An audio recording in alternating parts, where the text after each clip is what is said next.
कहानी है 1938 कैरली नाम के एक आदमी की, हंगेरियन आर्मी में, और वो उस कंट्री का बेस्ट पिस्टल शूटर था।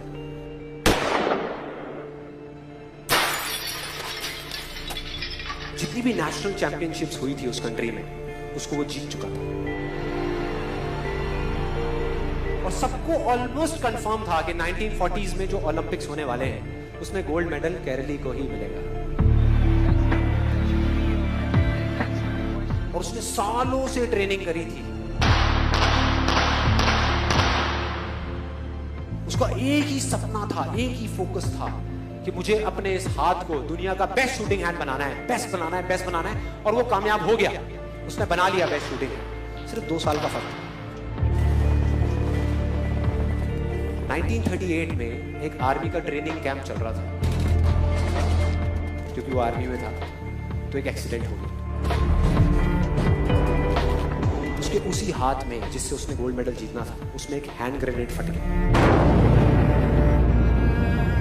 और वो हाथ चला गया। जो उसका सपना था, जो फोकस था, सब खत्म।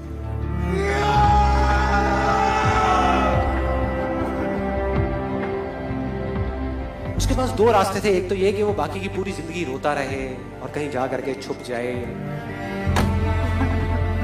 या अपना जो गोल था जिस पे उसने फोकस किया हुआ था उसको पकड़ करके रखे।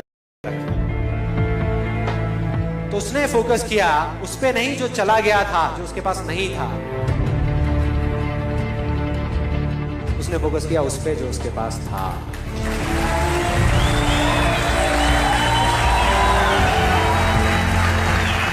जो उसके पास था, और क्या था उसके पास में?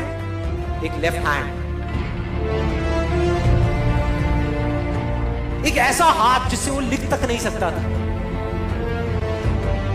1 महीने तक उसका हॉस्पिटल में इलाज चला इस हाथ के लिए, और सही 1 महीने बाद अपनी ट्रेनिंग शुरू करती इस हाथ के लिए।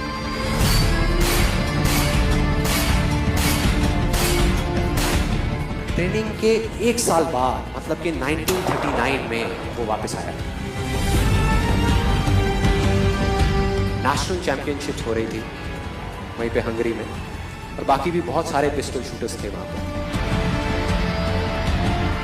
उन्होंने जा करके उसको कांग्रेचुलेट किया, कहा कि यार देखो, ये होता है जज्बा, ये होती है स्पोर्ट्समैन स्पिरिट, कि इतना सब कुछ होने के बाद भी तुम यहां पर आए हो हमको देखने के लिए और हमारा हौसला बढ़ाने के लिए। किसी को नहीं पता था कि वो 1 साल से अपनी ट्रेनिंग कर रहा था लेफ्ट हैंड की, और उसने जवाब दिया, मैं यहां पर तुम्हारा हौसला बढ़ाने नहीं आया, तुम्हारे साथ कॉम्पीट करने आया हूं, तुमसे लड़ने आया हूं, तैयार हो जाओ। और कंपटीशन हुआ। बाकी सब वहां पर जितने भी लोग थे वो कॉम्पीट कर रहे थे अपने बेस्ट हैंड से। ये कॉम्पीट कर रहा था अपने ओनली हैंड से, ओनली हैंड से। कौन जीता? The man with the only hand, केरली जीत गया। लेकिन वो यहां नहीं रुका। उसका गोल क्लियर था कि मुझे इस हाथ को इस कंट्री का नहीं, इस पूरी दुनिया का बेस्ट शूटिंग हैंड बनाना है। उसने अपना सारा फोकस उठा करके डाला 1940 पे, जब ओलंपिक्स होने वाले थे। लेकिन 1940s के ओलंपिक्स कैंसिल हो गए वर्ल्ड वॉर की वजह से।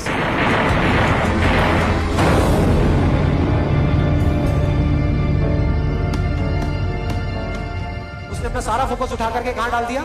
1944 में जो ओलंपिक्स होने वाले थे उसके ऊपर। और 1944 में जो ओलंपिक्स होने वाले थे वो भी कैंसिल हो गए वर्ल्ड वॉर की वजह से। फिर से कैंसिल।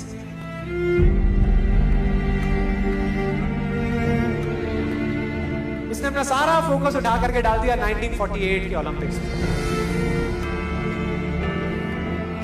1938 में उसकी एज थी 28 साल, 1948 में उसकी एज हो चुकी थी 38 इयर्स।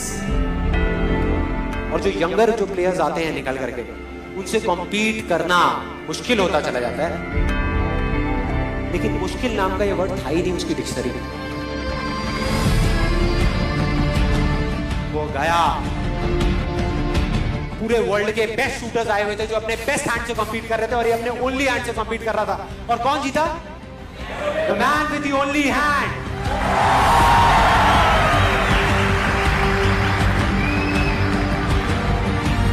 लेकिन वो तब भी नहीं रुका। 1952 ओलंपिक्स, दोबारा कॉम्पीट किया उसने, और इस बार गोल्ड मेडल कौन जीता? गैरल ली। 4 साल बाद दोबारा से, और पूरी की पूरी हिस्ट्री को बदल करके रख दिया ओलंपिक्स।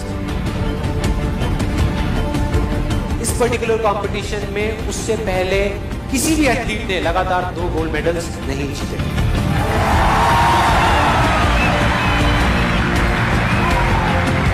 अब किसी भी लूजर के पास चले जाओ, उसके पास लिस्ट होगी बहानों की कि मैं इस वजह से फेल हुआ अपनी लाइफ में, इस वजह से मैं कुछ नहीं कर पाया। बहुत लंबी लिस्ट है। और दूसरी तरफ विनर के पास चले जाओ, उसके पास में 1000 वजह होगी वो ना करने की जो वो करना चाहता है, सिर्फ एक वजह होगी वो करने की जो वो करना चाहता है, और वो कर जाएगा।